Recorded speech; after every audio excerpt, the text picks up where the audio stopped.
बोलो जुबां कैसी। विमल में गुलिस्तां के ये कुछ लजीज फरिश्ते जब साथ घुले तो जी ललचाए और दिल कहे कि स्वाद की जुबां में खुद को ऐसे डुबाऊं कि निकल ना पाऊं। विमल की जुबां कुछ है ही ऐसी, मानते हैं? विमल, बोलो जुबां कैसी। के बछड़े को बचाने कुएं में उतरे 5।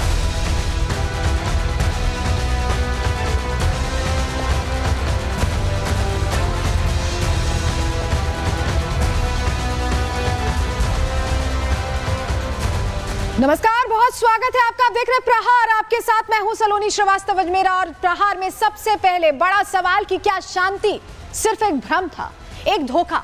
12 दिन 12 रातें, धमाके, मिसाइलें और तबाही, और फिर अचानक सीज फायर। लेकिन चंद घंटों में खबर आती है कि मिसाइलें फिर चलने लगी हैं। तो ट्रंप के सीज फायर का ऐलान क्या था? सवाल यही है कि 12 दिन के इस युद्ध में हारा कौन और जीता कौन? सीज फायर धोखा है, फिर किसी के लिए मौका?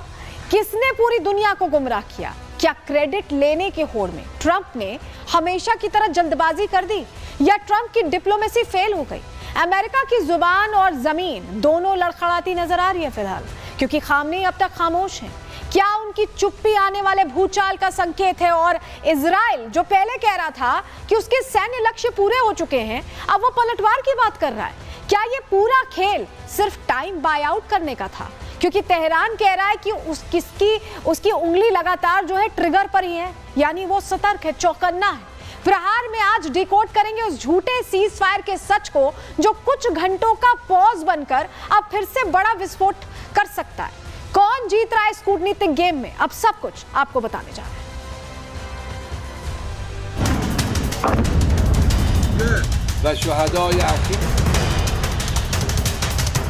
ये पॉस्चरिंग हो रही है, एक दूसरे को दिखाना चाहते हैं कि उफ किसने करी, बस किसने कही।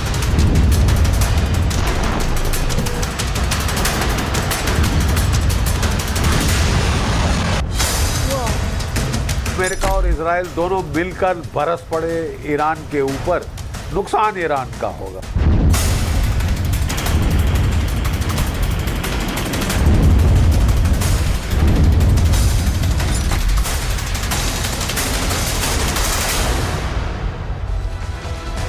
दिनों बाद दुनिया को ये उम्मीद हुई थी, खासकर मिडिल ईस्ट को ये उम्मीद हुई थी कि अब ये युद्ध, इजराइल और ईरान का युद्ध, शांति की ओर बढ़ रहा है। और इस पर शांति लाने का क्रेडिट ले रहे थे डोनाल्ड ट्रंप, हमेशा की तरह जल्दबाजी में आगे आकर। लेकिन ऐसा लगा कि क्रेडिट लेने की होड़ में जिन पक्षों से शांति स्थापित करवानी थी, उनको ही वो विश्वास में नहीं ले पाए, क्योंकि इजराइल और ईरान ऐसा लग रहा था कि अनभिज्ञ हैं इस पूरे शांति के खेल से। और उसके बाद ईरान तो माना ही नहीं, ईरान की तरफ से अटैक कर दिया गया, जिसके बाद इजराइल ने भी कहा कि हम पलटवार करेंगे, आईडीएफ की तरफ से एक्शन भी लिया गया। लेकिन ट्रंप जो हीरो बनने की कोशिश कर रहे थे, जो नोबेल की रेस में फिर से आगे बढ़ने की कोशिश कर रहे थे, वो अकेले किरदार नहीं है सीज फायर के। एक और किरदार है जिसको शायद ट्रंप चाहते नहीं कि दुनिया जाने।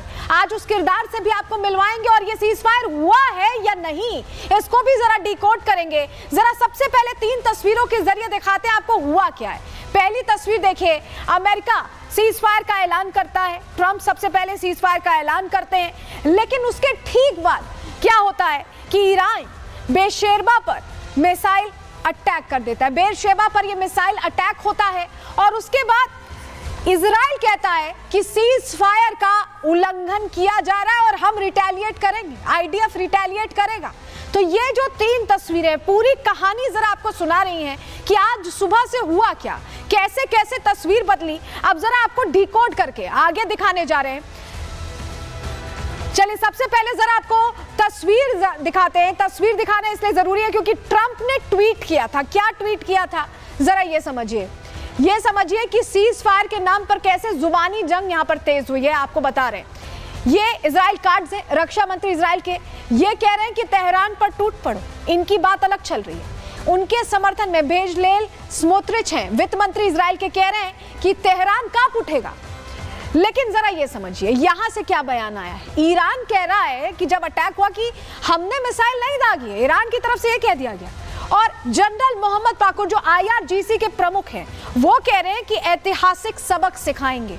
ये जो जुबानी जंग है ये सीज फायर के दौरान जमकर होती दिखाई दी। अब जरा आपको बताते हैं कि डोनाल्ड ट्रंप ने कैसे एक नैरेटिव सेट करने की कोशिश की, हमेशा की तरह जल्दबाजी में, बहुत आगे बढ़ के फटाफट क्रेडिट लेने के लिए कि उन्होंने सीज फायर करा दिया है। जरा आपको तस्वीर दिखाते हैं। ये वो ट्वीट देख रहे हैं आप डोनाल्ड ट्रंप का जो आता है और 4:30 बजे, जब हम और आप शायद सो रहे होंगे, सुबह के 4:30 बजे भारतीय समय अनुसार ये ट्वीट आता है जिसमें ये कहा जाता है कि सीज फायर हो गया है, पीस कायम हो गया है। और ये बात खुद डोनाल्ड ट्रंप शेयर करते हैं। सुबह 4:30 बजे भारतीय समय अनुसार वो समय रहा जब ये ट्वीट आता है। इसके बाद एक और ट्वीट आता है। एक और ट्वीट क्या आता है? ठीक 4 घंटे बाद आता है करीब। दोनों देशों से अपील करते ये दिखाई दिए सुबह 8:08 पर। 4:30 बजे पहले कहा जाता है कि सीज फायर हो गया है और 8:08 पर दोनों देशों से ये अपील की जाती है कि ये जो है सीज फायर का पालन करें। क्या इन 3.5 घंटों के बीच उनकी बात को गंभीरता से नहीं लिया गया डोनाल्ड ट्रंप की, कि उन्हें दोहराना पड़ा? अब जरा आपको समझाते हैं। ट्रंप ने ये जो ऐलान किया है ये एक बार नहीं कई बार उन्हें करना पड़ा, क्योंकि शायद कोई गंभीरता से ले नहीं रहा था। इमेज ऐसी हो गई है डोनाल्ड ट्रंप की। इजराइल ईरान के बीच तनाव लगातार अभी भी जारी है। अमेरिकी राष्ट्रपति ने सीज फायर का ऐलान किया, हमने आपको बताया। युद्ध के 12 दिन बाद सीज फायर का ऐलान हुआ। ट्रंप ने दोनों देशों से युद्ध रोकने की अपील की। 6 घंटे में सीज फायर लागू करने का ऐलान कर दिया गया और सुबह 4:30 बजे ट्रंप का पहला बयान आता है। सुबह 8:30 बजे फिर से आपको बताएं ईरान ने क्योंकि मिसाइल दागनी शुरू कर दी, ऐसे में इजराइल के बेरशेबा शहर पर जमकर मिसाइल अटैक्स हुए। 6 घंटे बाद ट्रंप ने फिर से पोस्ट किया कि अभी से सीज फायर लागू होता है, प्लीज इसे ना तोड़ें। IDF का बयान इसके बाद आता है कि ईरान ने फिर से मिसाइल लॉन्च की है। IDF ये बता रहा है कि ईरान ने फिर से सीज फायर तोड़ा है, जिसके बाद ऐसा लगा कि युद्ध रुका ही नहीं है। सीज फायर की तो सिर्फ बातें चल रही हैं, युद्ध रुका ही नहीं है, क्योंकि सीज फायर के ऐलान के बाद भी ईरान के हमले नहीं रुके। हुआ क्या, जरा डिटेल आपको देते हैं, जानकारी आपको बताते हैं। दरअसल 280 घंटे ये घमासान चलता रहा। ट्रंप के सीज फायर वाले दावे पर सवाल इसलिए खड़े हुए क्योंकि सीज फायर के बाद भी ईरान ने अटैक कर दिया। ईरान ने अमेरिकी बेसिस पर मिसाइलें दाग दी। अमेरिकी अखबार ने ट्रंप के दावों को खारिज कर दिया, कहा कि बिना किसी नतीजे के युद्ध विराम की घोषणा कर दी गई जल्दबाजी में। परमाणु साइट्स पर हमले पर भी ऐसे में अब सवाल उठ रहे हैं, क्योंकि परमाणु साइट्स पर जो अटैक है वो पहले यहाँ पर इजराइल लगातार कर रहा था और उसके बाद ट्रंप करते नजर आए। लेकिन सवाल ये है कि इस युद्ध में, इन 12 दिनों के युद्ध में क्या हासिल हुआ? इस बीच एक बड़ी खबर आ रही है, उसका रुख कर रहे हैं। इस बीच बड़ी खबर आ रही है जहां आपको होता है ट्रंप का बयान फिर से आ गया है। ट्रंप ये फिर से कह रहे हैं कि सीज फायर का उल्लंघन दोनों ही देशों ने किया है। ये बड़ी खबर आपको बता रहे हैं। ट्रंप जो सुबह से लगातार ये कह रहे हैं कि सीज फायर हो गया, वो कह रहे हैं कि दोनों देशों ने सीज फायर का उल्लंघन किया है। ये इस वक्त की बड़ी जानकारी आपको दे रहे हैं। सीज फायर टूटने पर ट्रंप ने नाराजगी भी जाहिर की। उन्होंने कहा I am not happy with Israel and Iran. ये खुलकर वो कह रहे हैं कि मैं खुश नहीं हूं इन दोनों देशों से। ये बहुत बड़ी खबर इस वक्त की बता रहे हैं आपको, जहां ट्रंप ने ये सीधा कहा है कि ये जो कुछ हुआ है उससे वो नाखुश हैं।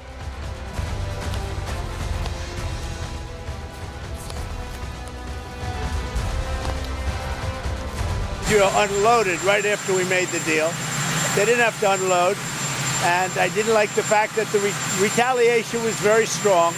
But in all fairness, Israel unloaded a lot, and now I hear Israel just went out because they felt it was violated by one rocket that didn't land anywhere. That's not what we want, I'll tell you, and I'm telling you, I'm not happy about that, Israel, either.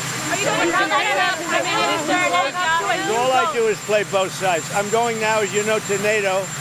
Some of you are going with me, and I think it's going to be successful. We'll see. I'll let you know. Are you going to achieve the agreement? It's a new dawn in the Middle East, thanks to the agreement you managed to achieve. What are your future plans for the region, for Saudi Arabia, Israel? बाहर नहीं जा सकते, आपके पास जो था उसे गिरा दें, इसलिए मैं उनसे खुश नहीं हूँ। मैं ईरान से भी खुश नहीं हूँ, लेकिन मैं आज सुबह इजराइल के बाहर जाने से वास्तव में नाखुश हूँ। I'm not happy about that. Donald Trump ने क्या कहा ये आपने सुना। इस बीच एक और बड़ी खबर आ रही है, उसका रुख कर रहे हैं। एक डील की वो बाहर आए और उन्होंने एक बम गिराया जो पहले कभी नहीं देखा गया। ये डोनाल्ड ट्रंप का बहुत बड़ा बयान आया है इजरायली पीएम नेतन्याहू से। अब बताया जा रहा है कि डोनाल्ड ट्रंप बात कर रहे हैं, अब बातचीत चल रही है, जानकारी मिल रही है ईरान से सीज फायर को लेकर बातचीत कर रहे हैं डोनाल्ड ट्रंप। ये बहुत बड़ी खबर, नेतन्याहू से इस वक्त उनकी बातचीत चल रही है, क्योंकि जो सीज फायर तय हुआ था उससे इतर ईरान ने अटैक कर दिया। उसके बाद इजराइल भी कह रहा है, आईडीएफ भी कह रहा है कि हम एक्शन ले रहे हैं। तो यहाँ सीज फायर लागू कहां हुआ है, ये अपने आप में सवाल है। और इसी को लेकर अब डोनाल्ड ट्रंप बात कर रहे हैं इजरायली पीएम नेतन्याहू से। ये बड़ी खबर हम बता रहे हैं।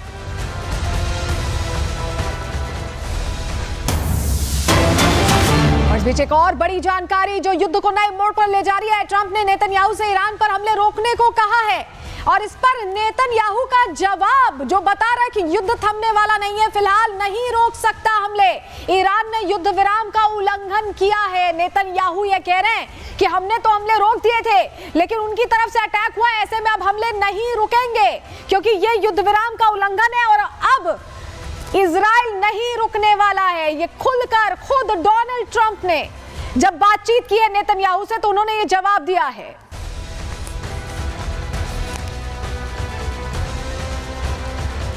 तो देखिए, बहुत बड़ी खबर है कि ट्रंप अब नेतन्याहू से बात करें। लेकिन जब ये सब कुछ हुआ, सीज फायर को लेकर कई बार ऐलान हुआ, उसके जब ट्रंप मीडिया के सामने आए उन्होंने क्या कहा, फिर से एक बार सुनिए जिससे आप समझ पाएं कि पूरा घटनाक्रम किधर जा रहा है। सुनिए। इजराइल ने गंभीरता से एक डील की है। वो बाहर आए और उन्होंने एक बम गिराया जो पहले कभी नहीं देखा गया। हमने अब तक का सबसे बड़ा बम देखा है। मैं इजराइल से खुश नहीं हूं। जब आप बैठे होते हैं तो ठीक है, आपके पास 12 घंटे होते हैं। आप पहले घंटे में बाहर नहीं जा सकते। आपके पास जो कुछ भी था उसे गिरा दें।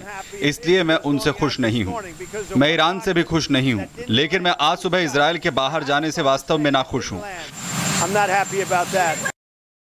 तो सुना आपने, डोनाल्ड ट्रंप ये कह रहे हैं कि वो नाखुश है, लेकिन उनकी नाखुशी से ऐसा लग रहा है किसी को कोई खास लेना देना नहीं है, क्योंकि नेतन्याहू भी कह रहे हैं क्योंकि अब उल्लंघन हो गया तो हम तो अटैक करेंगे। लेकिन इन 12 दिनों के युद्ध में क्या हासिल हुआ है, किसके कौन से लक्ष्य पूरे हुए? इजराइल ने इसे शुरू किया था, तो क्या इजराइल के लक्ष्य पूरे हो पाए? जरा रिपोर्ट के जरिए आपको समझा रहे हैं।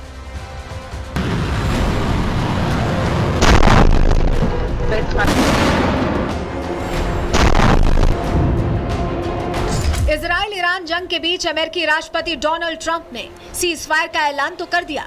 खुद की आदत के तहत दोनों देशों से पहले ही जंग थमने की घोषणा कर दी। लेकिन अब ट्रंप के सीज फायर वाले ट्वीट पर सवाल भी उठ रहे हैं। सवाल उठ रहे हैं कि इस जंग में किसको क्या हासिल हुआ? क्या जिस खतरे की वजह से इजराइल ईरान के बीच जंग चल रही थी वो खतरा टल गया? क्या जिस वजह से अमेरिका इस जंग में कूदा था वो मकसद अमेरिका का पूरा हो गया?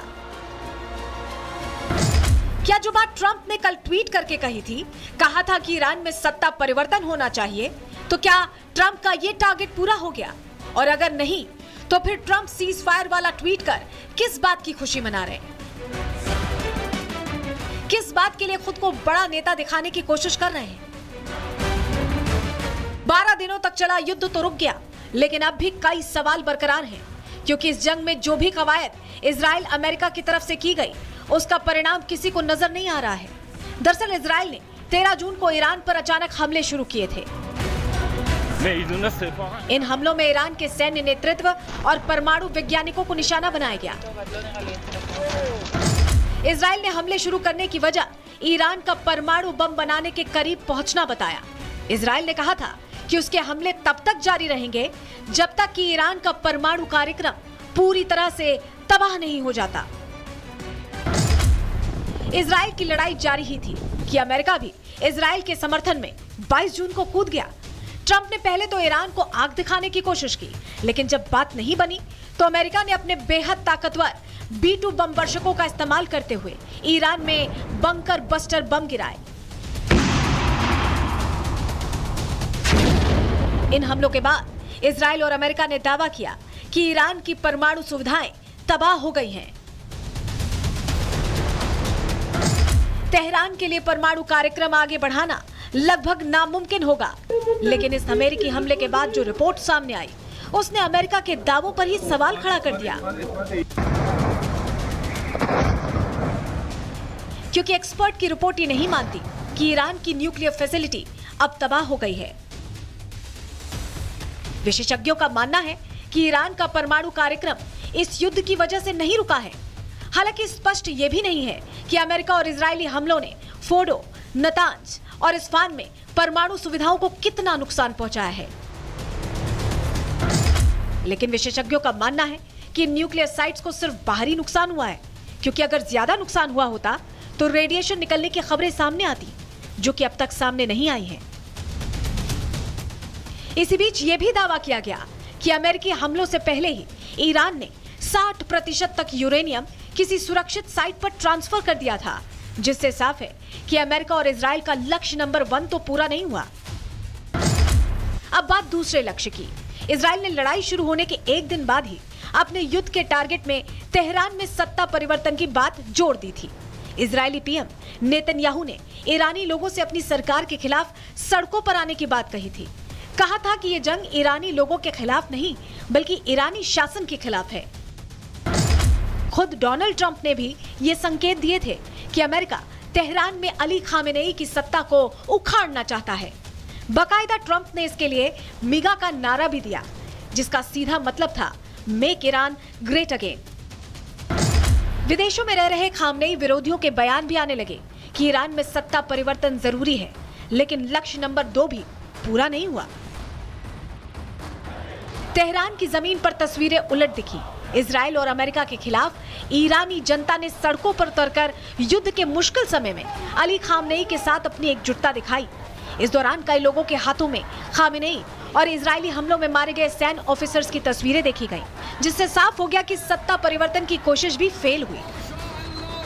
खामेनेई को हटाने की जगह इस युद्ध ने कहीं न कहीं खामेनेई की सत्ता में पकड़ को और मजबूत कर दिया। 12 दिन के युद्ध से बहुत हद तक यही साफ हो पाया कि अमेरिका और इजराइल ने मिलकर सिर्फ ईरान के परमाणु कार्यक्रम को पीछे ही ढकेला है, लेकिन जो लक्ष्य था वो अभी भी इजराइल और अमेरिका हासिल नहीं कर पाए। ईरान के परमाणु कार्यक्रम को वो पूरी तरह से तबाह करने और खामेनेई को सत्ता से हटाने में पूरी तरह फेल रहे। यही वजह है कि ट्रंप के सीज फायर वाले ट्वीट पर सवाल उठ रहे हैं।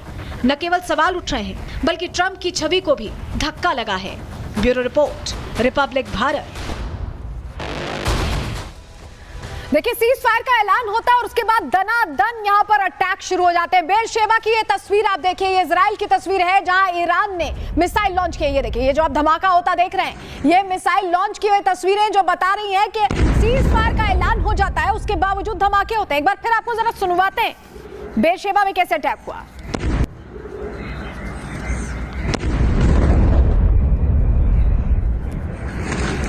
और अगली तस्वीर भी बेरशेबा की ही है, जहां पर आपको बताएं सीसीटीवी में कैद हो गया है धमाका। ये देखिए, ये यहां से परखच्चे उड़ते जो आपको दिखाई दे रहे हैं, धुएं का गुब्बार जो दिखाई दे रहा है, ये सीसीटीवी फुटेज है जो बता रहा है कि अटैक भीषण हुआ था। बैलिस्टिक मिसाइल से दहल गया था बेरशेबा इजराइल का, और ये सब कुछ सीज फायर के बाद हुआ है।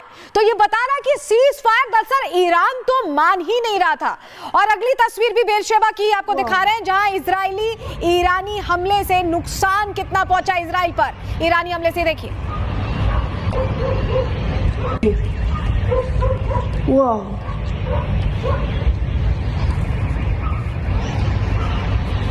इमारतें कैसी खंडहर बन गई हैं। ये इजराइल की तस्वीर, आपको ऐसा लग रहा होगा कि कहीं ये गाजा तो नहीं है, लेकिन गाजा नहीं है, इजराइल है जो बैलिस्टिक मिसाइल के नुकसान को झेल रहा है। और ये तस्वीरें बता रही हैं कि ये जो सीज फायर था वो सिर्फ नाम का था, क्योंकि बेरशेबा में तो भारी तबाही मची है। ये अगली तस्वीर आप रेस्क्यू टीम की भी देख रहे हैं। इमरजेंसी सर्विस कैसे एक्टिव हुई उस दौरान जब ये पूरा घटनाक्रम हो रहा था। जो अंदर बिल्डिंग के अंदर लोग फंसे थे उन्हें निकालने की कोशिश तेज हो गई। ये सब कुछ बेरशेबा की तस्वीर है।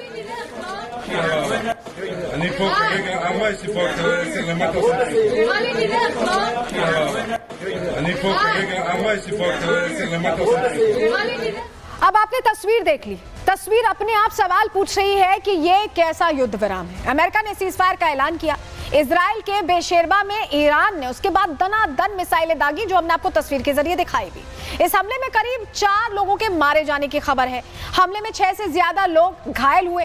बिल्डिंग में घंटों रेस्क्यू ऑपरेशन चलाना पड़ा। मध्य और दक्षिणी इजराइल में भी सायरन साउंड सुनाई दिया, लगातार सायरन बजते दिखाई दिए।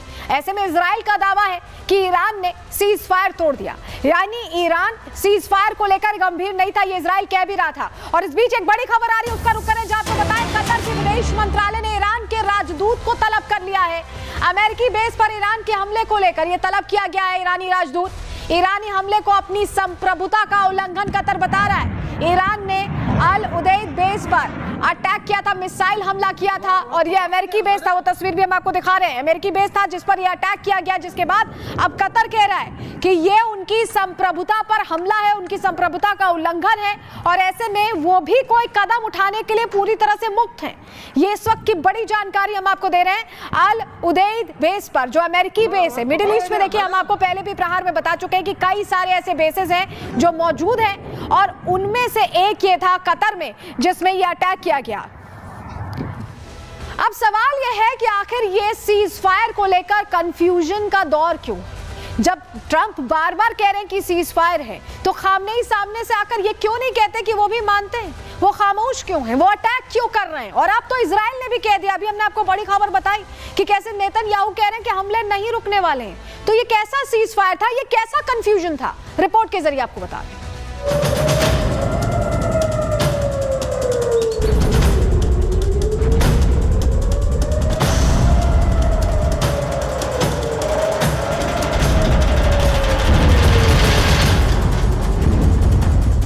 क्या ट्रंप का सीज फायर वाला दांव हवाई है? क्या ट्रंप ने बिना ईरान से बात किए ही कर दिया इतना बड़ा दावा? क्या क्रेडिट लेने की होड़ में ट्रंप ने पैदा किया कंफ्यूजन? ये सवाल इसलिए उठ रहे हैं कि एक तरफ तो ट्रंप सीज फायर का दावा कर रहे थे, दूसरी तरफ ईरान इजराइल पर ताबड़तोड़ मिसाइल दाग रहा था। ट्रंप लिख रहे थे कि ईरान और इजराइल मेरे पास आए और कहा कि अब शांति चाहिए, लेकिन इजराइल पर बरस रही बैलिस्टिक मिसाइल कुछ और ही कहानी बयां कर रही थी, जिससे सवाल उठा कि क्या ट्रंप सीज फायर को लेकर एक बार फिर जल्दबाजी कर गए। इजराइल की इन तस्वीरों को देखिए, ये तस्वीरें हैं इजराइल पर ईरान के हमले की, और वो भी सीज फायर के बाद। तस्वीरों से साफ है कि ईरान ने किस कदर इजराइल पर घातक हमला किया है। कैसे ईरान की बैलिस्टिक मिसाइल इजराइल के आसमान से गरजते हुए कई शहरों की इमारतों पर गिरती है और फिर सब मलबे में तब्दील हो जाता है। सड़क पर बड़े बड़े गड्ढे हो जाते हैं और इमारतों के बाहर खड़ी गाड़ियां राख हो जाती हैं। इजराइल के बेरशेबा से भी कुछ ऐसी ही तस्वीरें आई, जहां ईरानी हमले में घर के घर तबाह हो गए, चारों तरफ मलबे का ढेर लग गया, आसमान में धुएं का गुब्बार नजर आने लगा। हमले में कई लोगों की मौत हो गई, जबकि कई घायल हो गए, जिसके बाद आईडीएफ ने तुरंत कई इलाकों में अलर्ट जारी किया और लोगों से सतर्क रहने की अपील की। इजराइल के रक्षा मंत्री इसराइल काट्ज ने चेतावनी देते हुए कहा कि मैंने आईडीएफ को आदेश दिया है कि ईरान द्वारा युद्ध विराम के उल्लंघन का कड़ा जवाब दिया जाए। इसके तहत तेहरान के बीचों बीच ईरानी सरकार के ठिकानों पर जोरदार हमले किए जाएंगे। हालात इस कदर बिगड़े कि सीज फायर के बाद भी अमेरिकी राष्ट्रपति डोनाल्ड ट्रंप को एक बार फिर पोस्ट करना पड़ा। ट्रंप ने लिखा, सीज फायर लागू है, कृपया इसे ना तोड़ें।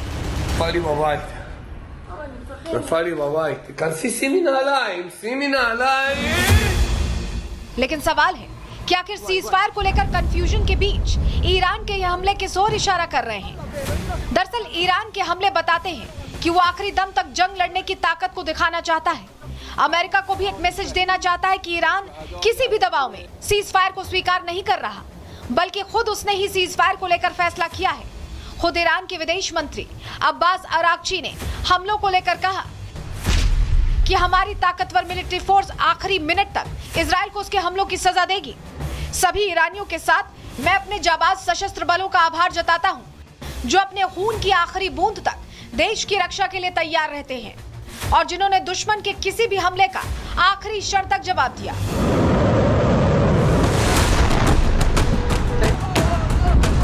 मतलब साफ है कि जंग को लेकर सीज फायर का ऐलान तो हो गया, लेकिन इस जंग में ईरान को जो भारी नुकसान उठाना पड़ा है, जिस तरीके से 3 प्रमुख परमाणु ठिकाने फोर्डो, नतांज और इस्फहान पर अमेरिका ने बंकर बस्टर बमों से हमला किया है, जिस तरीके से इजरायली सेना ने ईरानी रिवॉल्यूशनरी गार्ड के चीफ हुसैन सलामी समेत कई टॉप कमांडर्स और परमाणु वैज्ञानिक मार गिराए हैं, उससे ईरान में आंतरिक दबाव बढ़ा है और इसी दबाव का नतीजा है कि अब ईरान खुद को अमेरिका के सामने बौना नहीं दिखाना चाहता।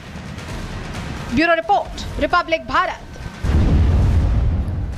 और इस बीच बड़ी जानकारी मिल रही है, आपको बताएं तेहरान में इजरायली एयरफोर्स ने अटैक कर दिया। इस वक्त ये बड़ी खबर आपको बता रहे हैं, सीज फायर की बातें चल रही हैं। इस बीच एयरफोर्स का अटैक यहाँ पर सामने आए तस्वीरें, मिलिट्री रडार पर साइट पर यह अटैक हुआ है। 2 बड़े धमाकों की आवाज तेहरान में सुनी गई है। इजरायली एयरफोर्स का ये बड़ा अटैक, जिसकी तस्वीर भी हम आपको दिखा रहे हैं, ये बताता है कि हमले अभी रुकने वाले नहीं है। देखिए 23 तारीख की ये तस्वीरें हैं, ये 23 तारीख की तस्वीरें हैं, जो कितनी बड़े यहाँ पर अटैक हुए हैं उसकी तस्वीर हम आपको दिखा रहे हैं। देखिए ये एकदम ताजा तस्वीर आपको दिखा रहे हैं। 2 बड़े धमाकों की आवाज सुनी गई है तेहरान में। ये इस वक्त की बड़ी खबर है, इस वक्त की बड़ी जानकारी है। सीज फायर को बार बार यहाँ पर ट्रंप अपील करते दिखाई दे रहे हैं, लेकिन उससे इतर ये तस्वीर देखिए, तेहरान में मिलिट्री रडार साइट है जिस पर ये अटैक किया गया। ये धुआं जो आप देख पा रहे हैं, ये सबसे पहले रिपब्लिक भारत पर हम आपको तस्वीर दिखा रहे हैं, जहां बता रहा है ये घटनाक्रम की अटैक्स रुके नहीं है। एक और बड़ी खबर है, अमेरिकी बेस पर हमले को लेकर संयुक्त राष्ट्र पहुंच चुका है कतर। संयुक्त राष्ट्र महासचिव और सुरक्षा परिषद को पत्र लिख दिया है। ईरानी हमले को कतर की संप्रभुता का उल्लंघन बताया है। क्षेत्रीय शांति और सुरक्षा के लिए खतरा भी कतर ने बताया है।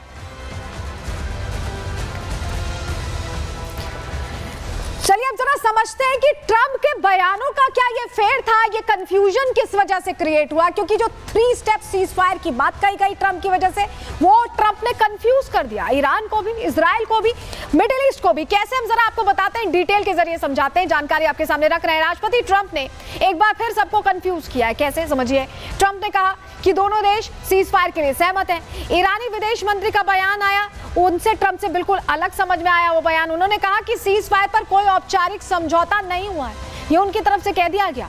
3 स्टेप सीज फायर फॉर्मूले से दोनों देश कंफ्यूज दिखाई दिए, उन्हें समझ नहीं आया कि ये है क्या। ईरान पहले 12 घंटे के लिए हमले रोकेगा, ट्रंप ने कहा। इजराइल अगले 12 घंटे तक ऐसा ही करेगा, ये ट्रंप ने कहा। 24 घंटे बाद आधिकारिक रूप से युद्ध विराम होगा। ये 3 स्टेप पॉलिसी 12-12-24। टाइमिंग के चक्कर में सारा कंफ्यूजन क्रिएट हो गया। ईरान ने अंतिम वक्त में बढ़त लेने के लिए मिसाइल अटैक कर दिया। ईरान ने कहा कि हम अपने आप को बड़ा दिखाएंगे, इजराइल से भी, अमेरिका से भी। ईरान ने नैरेटिव सेट करना चाहा कि हम अंत तक लड़े। लास्ट मैन स्टैंडिंग का जो एक नैरेटिव सेट किया गया, उसको लेकर कहीं ना कहीं कंफ्यूजन क्रिएट हुआ और ईरान के इस कहीं ना कहीं अटैक से स्थिति ये बनी कि इजराइल ने कहा कि हम भी अटैक करेंगे। अब जरा ये तस्वीर देखिए, ये 23 तारीख की तस्वीर है, ये कल की तस्वीरें हम आपको दिखा रहे हैं और ये तस्वीरें बता रही हैं कि कैसे करज इलाका जो है वहां पर आईडीएफ ने अटैक किया। करज में अटैक किया है और 7 अधिकारियों की मौत, यानी इजराइल लगातार जो रणनीतिगत हमले कर रहा था वो जारी रहे। 7 अधिकारियों की मौत हुई। अगली तस्वीर भी आपको दिखाते हैं, ये देखिए, तेहरान में तबाही की तस्वीर आप देख रहे हैं। ये जो पूरा आसमान में आप देख रहे हैं, ये दरअसल मिसाइल अटैक्स हैं जो चमकते दिखाई दे रहे हैं और ये बता रहे हैं कि हमला इतना भीषण था कि बहुत नुकसान हुआ और रिहायशी इलाका था। यानी जिस तरह से ईरान अटैक कर रहा था उसी तर्ज पर इजराइल भी अटैक करने लगा, उसी तर्ज पर चलने लगा। जरा आपको बताते हैं। अब सवाल यह है कि ये जो सीज फायर हुआ था, क्या इसके तहत कोई प्लानिंग है? क्या ये सिर्फ एक नैरेटिव सेट करने की बात थी या टाइम बाय आउट करने की बात थी? क्यों हम ऐसा कह रहे हैं, जरा समझिए, जानकारी आपको फटाफट देते हैं। दरअसल हुआ क्या, ट्रंप अपनी बात जो बोलते हैं उस पर टिके नहीं रहते, कुछ और ही कर देते हैं। 14 दिन की मोहलत, आपको याद होगी, कहा गया कि 14 दिन का हम समय लेंगे, उसके बाद हम तय करेंगे कि हमें युद्ध में घुसना है या नहीं। लेकिन उन्होंने क्या किया, परमाणु ठिकानों पर अटैक कर दिया। 3 परमाणु साइट्स थी ईरान की जिन पर अटैक किया। अब ये ट्रंप कह रहे हैं कि हम तो सीज फायर करेंगे, लेकिन क्या इस पर विश्वास करने लायक है? सीज फायर की बात पर विश्वास किया जाए? ईरान ऐसा ही समझ रहा है। यही वजह है कि सबको लग रहा है ईरान में कि अब अगला टारगेट ट्रंप का, क्योंकि वो कह रहे थे कि उन्हें सत्ता परिवर्तन करना, रिजीम चेंज करना है, तो खामनेई के टारगेट पर तो नहीं है। ये अपने आप में प्रश्न है और कोई भी, खासकर ईरान भी इस बात पर वहां पर विश्वास नहीं कर पा रहा है कि क्या ये अगला टारगेट खामनेई नहीं है। और यही वजह है कि खामनेई अब छिपे छिपे फिर रहे हैं, बंकर के अंदर ही हैं। अगर खामनेई टारगेट हैं तो कहीं ना कहीं उन्हें इस बात का आभास भी है, IRGC को भी, और यही वजह है कि वो बंकर से निकल नहीं रहे हैं। अगर आपको डिटेल देते हैं, ईरान इजराइल के बीच सीजफायर की घोषणा हो चुकी है, ये हमने आपको बताया, हालांकि मान कोई नहीं रहा है। सीजफायर के बाद भी खामनेई बंकर के बाहर नहीं निकले, उन्हें अमेरिका पर भरोसा नहीं। खामनेई अभी भी परिवार के साथ बंकर में ही छिपे हुए हैं। सीजफायर के बाद उनका कोई बयान भी नहीं आया। ईरान ने कुछ नहीं कहा कि हम मान रहे हैं, हम नहीं मान रहे हैं, कुछ नहीं कहा। खामनेई को डर है कि सीजफायर की आड़ में उनकी हत्या की प्लानिंग तो नहीं चल रही है। इजराइल की धमकी को बहुत गंभीरता से खामनेई ले रहे हैं। आपको याद होगा, इजराइल ने धमकी दी थी, अमेरिका ने कहा था कि हमने वीटो लगाया, ऐसे सूत्रों के वाले से खबर आई थी।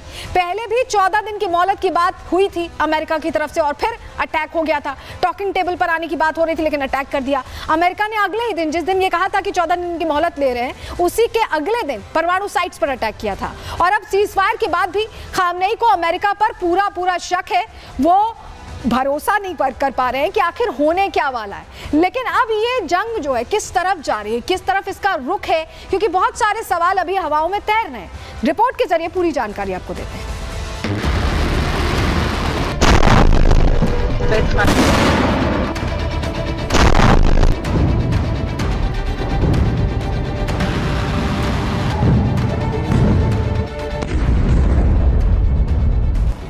ईरान के परमाणु प्रोग्राम को रोकने के लिए इजराइल ने ऑपरेशन राइजिंग लॉयन लॉन्च किया।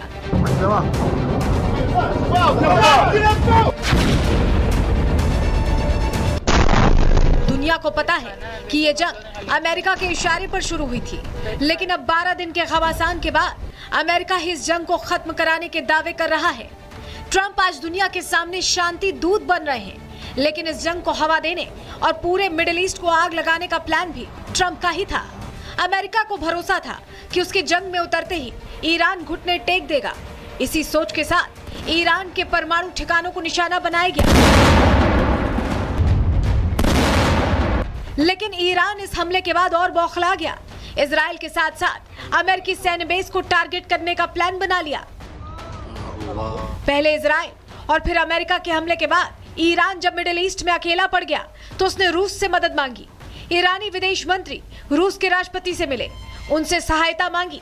चीन पहले ही अमेरिकी हमले का खुलकर विरोध कर चुका था। ऐसे में माना जा रहा है कि रूस ने अपनी पुरानी दोस्ती को निभाने का भरोसा दिया। शायद यही वजह थी कि ईरान ने बिना देर किए अपने पड़ोसी मुल्क कतर की तरफ घातक मिसाइलें लॉन्च कर दी। और ईरान वर्च्यू सिग्नलिंग कर रहा है, उसने अर्ली वार्निंग दे दी थी। अगर उसका मुद्दा होता नुकसान पहुंचाना, अभी तो वो सिंबॉलिक स्ट्राइक करी है कि हम ये कर सकते हैं, ये दिखा दिया है, हमारे पास विल है, वी हैव द विल। तो कि डरने का तो कोई क्या सवाल है, क्योंकि इस वक्त ईरान कमज़ोर स्थिति में है। ईरान का बहुत नुकसान हो सकता है अगर अमेरिका भी लड़ाई में कूद पड़े और इनकी बमबारी करे, लेकिन उससे आगे परिणाम, दुष्परिणाम क्या होंगे, ये सोचकर ओपन एंडेड वॉर नहीं चाहिए अमेरिका को। ईरान के इस आक्रामक रुख से न केवल अमेरिका डरा, बल्कि युद्ध में बिचौलियों की भूमिका निभाने वाले कतर के हाथ पांव फूल गए। कतर को मालूम था कि जो ईरान इजराइल के आयरन डोम को भेज सकता है, उसके लिए कतर में मौजूद अमेरिकी सैन्य बेस को निशाना बनाना ज्यादा मुश्किल नहीं होगा। ईरान के हमले से सिर्फ कतर ही नहीं, बल्कि सऊदी अरब और यूएई भी घबरा गए। कतर की तरह ही सऊदी अरब और यूएई में भी अमेरिका के बड़े सैन्य ठिकाने हैं जो ईरान की अगली मिसाइल वेव का निशाना बन सकते थे। यही वजह है कि अमेरिका पर दबाव बढ़ने लगा। ये एक्सपीरियंस डोनाल्ड ट्रंप के पास है, क्योंकि उनकी पहली टर्म में हुआ था और वो सिग्नलिंग समझ गए कि ईरान चाहता है कि अब बस हो जाए, और बस तभी होगी जबकि वो धमकी दे कि साहब इससे आगे बढ़ सकती है। Do you want it? Do you want an open ended war? क्या आप चाहते हैं एक खुली जंग बेअंत मिडिल ईस्ट के अंदर, जिससे इकोनॉमी पे दुनिया की फर्क पड़ेगा, अमेरिकन इकोनॉमी पे फर्क पड़ेगा? कल तक जो डोनाल्ड ट्रंप ईरान को धमका रहे थे, अचानक से उनके सुर बदल गए। वो दुनिया को ये बताने लगे कि इजराइल और ईरान दोनों ही शांति की अपील कर रहे हैं, जिसके बाद ट्रंप सीजफायर का क्रेडिट लेने में जुट गए। लेकिन यहाँ भी ट्रंप को मुंह की खानी पड़ी। सीजफायर के ऐलान के फौरन बाद ही ईरान ने इजराइल पर मिसाइल हमले कर दिए, जिसमें कई लोगों की जान चली गई। ट्रंप का हाल ऐसा हो गया कि ना तो उन्हें शांति का नोबेल मिला और ना ही सीजफायर का क्रेडिट। उल्टा बेतुके फैसलों के चलते बेगुनाह इजरायलियों को जान गंवानी पड़ी। सीजफायर की कवायद जारी है, लेकिन इस बीच बड़ा सवाल ये कि क्या इजराइल ने अपना लक्ष्य हासिल कर लिए? नेतन्याहू ने ईरान में सत्ता परिवर्तन की जो कसम खाई थी उसे छोड़ देंगे? क्या ट्रंप इस बार अपने सीज फायर वाले बयान पर कायम रहेंगे या ईरान के खिलाफ कोई नई चाल चलेंगे? क्या खामनेई अब बंकर से बाहर आ सकते हैं? ज्यादा मार ईरान को पड़ी है और उसके लिए अकलमंदी होगी कि इस वक्त वो सीज फायर एक्सेप्ट कर ले। लेकिन अगर नहीं करता है और अगर रूस और चीन मिलकर सोचते हैं कि जैसे जैसे अमेरिका ने यूक्रेन को हथियार देते रहा और लड़ाई चलती रही 3.5 साल, क्या अब वो टिट फॉर टैट पे बैक करेंगे अमेरिका को कि हम भी ईरान को हथियार देते रहेंगे और 3, 4, 5 साल लड़ाते रहेंगे? फिलहाल सीज फायर के ऐलान के बाद भी तनाव बरकरार है। 24 घंटे का इंतजार है, उसके बाद ही पता चलेगा कि ईरान और इजराइल पीछे हटे हैं या नहीं। Bureau report, Republic Bharat. अब ईरान अगला रुख क्या लेता है इस पर नजर रहेगी। इसी के साथ आज के लिए प्रहार में इतना ही। दीजिए इजाजत, नमस्कार।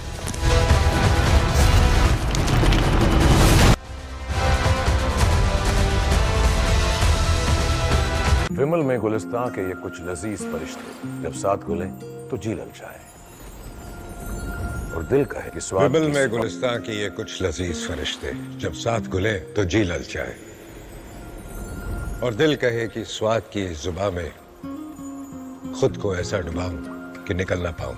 विमल की जुबान कुछ है ही ऐसी, मानते हैं ना? विमल बोलो जुबान केसरी। विमल में गुलिस्तां